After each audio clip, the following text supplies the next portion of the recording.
बिस्मिल्लाहिर्रहमानिर्रहीम। सज्जाद अहमद की तरफ से सबको सलाम पहुँचे। Book operating system lecture number 9। चलें स्टार्ट करते हैं। Contact switch.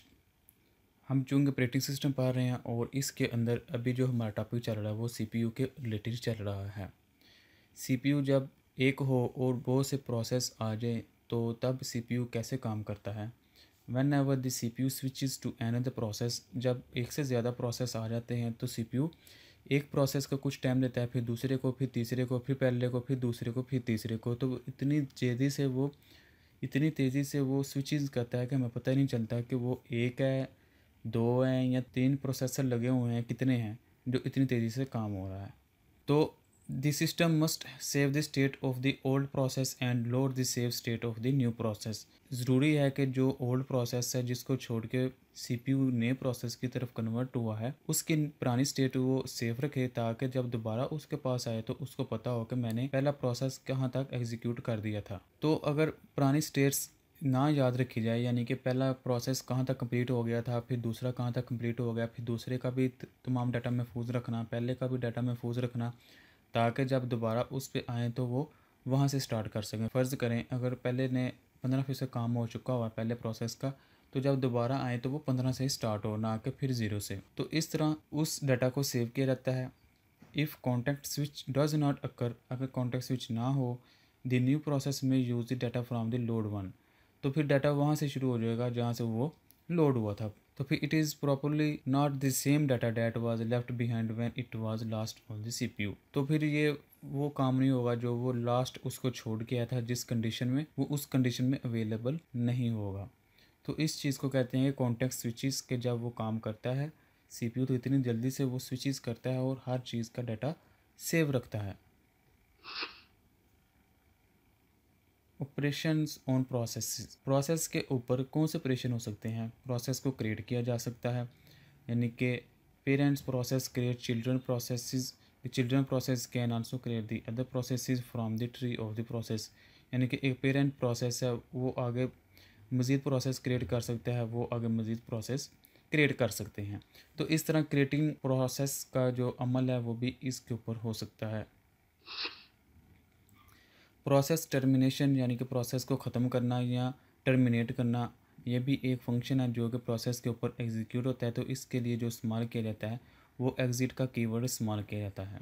इसके अलावा अबॉर्ट का सिस्टम जो है, जब चाइल्ड को टर्मिनेट किया जाता है तो फिर अबॉर्ट सिस्टम कॉल की जाती है।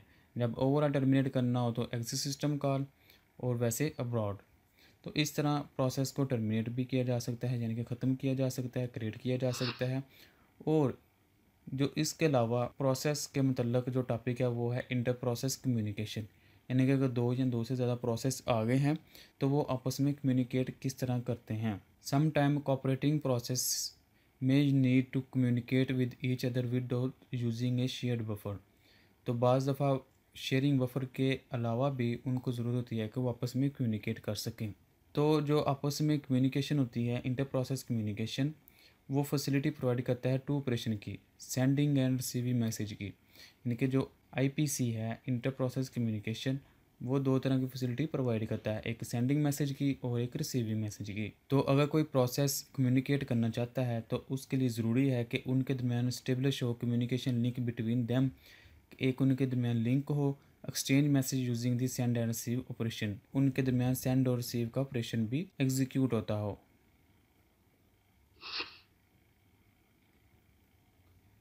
इम्प्लीमेंटेशन ऑफ क्वेश्चन, यानी कि कोई प्रोसेस जब आपस में कम्युनिकेट करते हैं या करने की कोशिश करते हैं तो उनके कौन कौन से क्वेश्चन इम्प्लीमेंट के दौरान आ सकते हैं कि ये काम क्या हो रहा है या नहीं हो रहा। हो आर लिंक इस्टेब्लिश, किस तरह इस्टेब्लिश लिंक होगा कम्युनिकेशन के लिए आपस में प्रोसेस के दरमियान। Can a link associate with more than two processes, how many links can there between every pair of communication, what is the capacity of the link, link की capacity क्या है, is the size of message that link can accommodate fixed or variable, is a link unidirectional या bidirectional. तो ये question होते हैं जिनको देखते हुए एक कनेक्शन इस्टेब्लिश किया जाता है। कम्युनिकेशन करने के दो तरीके हैं, एक डायरेक्ट कम्युनिकेशन है और एक इनडायरेक्ट कम्युनिकेशन है। जो डायरेक्ट कम्युनिकेशन है वो क्या है, in direct communication process that wish to communicate with each other must know each other name. जो डायरेक्ट दो बंदे आपस में बात करना चाहते हैं या प्रोसेस बात करना चाहते हैं तो वो आपस में एक दूसरे का नाम ज़रूर उन्हें पता हो। When they communicate they must name each other explicitly, otherwise the message may not be delivered correctly. यानी कि उनको अपना नाम दोनों को शो करवाने पड़ेंगे ताकि वो एक दूसरे को पहचान सकें, तभी उनके दरमियान कम्युनिकेशन हो सकेगी। The two operations in a direct communication system में be defined as send and receive. ये जो ऑपरेशन है ये होना चाहिए, प्रोसेस उसके अंदर नेम आता है और मैसेज आता है। प्रोसेस का नेम मैसेज, अगर सेंड भी करना है तो दो चीज़ें उसको पास करनी है, एक मैसेज कौन सा भेजना है, वो प्रोसेस कौन सा है उसका नाम। इसी तरह जब किसी ने रिसीव करना है तो उसने भी देखना है कि मैसेज क्या है, वो किस प्रोसेस के नेम के साथ अटैच होके आया है। जो पहले देखा है वो है डायरेक्ट कम्युनिकेशन और दूसरी टाइप जो है वो है indirect communication. In indirect communication message are received from mail box also known as port. तो ये डायरेक्ट कम्युनिकेशन नहीं होती बल्कि एक मेल बॉक्स बना दिया जाता है जिसके अंदर दोनों तरफ से मैसेज भेज दिया जाता है और जिसने रिसीव करना हो वो वहाँ से पिक कर लेता है। तो इसके लिए एक मेल बॉक्स क्रिएट किया जाता है।